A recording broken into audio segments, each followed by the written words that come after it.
Nikki Hiltz. Jessica Hull. Racers, on your mark. Yeah, I mean, I compete in the women's 1500 and it's kind of joked as like a super wholesome event. We're all friends, but it's so funny. As soon as the gun goes off, like no one's friends. We're all trying to win. In the short distance category, Nikki and I competed a lot against each other over the years, going back to college. It's a friendly rivalry, but I think both of us are pretty good at switching it on when we're on the track. I have a mantra that I kind of try to live by. It's be the person you needed when you were younger.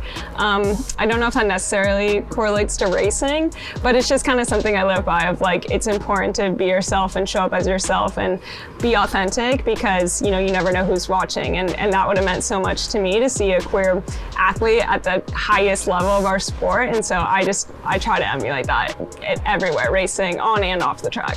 Mantra is just kind of like 4 words, and that's like something that re-centers me. I like to keep that kind of private. And then just like sometimes like little cliche ones that just like stick with me, like Top Gear, no fear.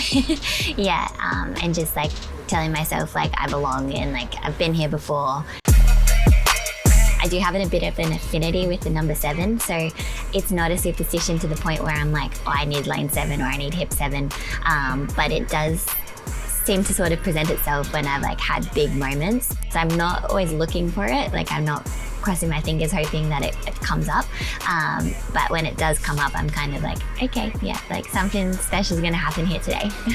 I'm kind of superstitious, so before every race I usually do like a shakeout run, and if it's an evening race I'll do a shakeout run in the morning, and I definitely am a Taylor Swift fan, and so I go for exactly a 13-minute shakeout every race day.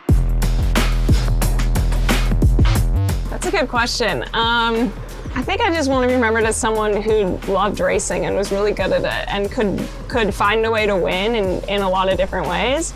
And then I think off the track, just someone who wanted to leave the sport better than they found it, or like a little bit easier for the next queer person or non-binary person to come after them. I love what I do, and I hope that that's what people that don't know me, if they're watching me race or they're watching me compete or carry myself, I hope that that's kind of their biggest takeaway, is that like, oh wow, that young woman like really loves what she's doing out there and she's having a lot of fun with it.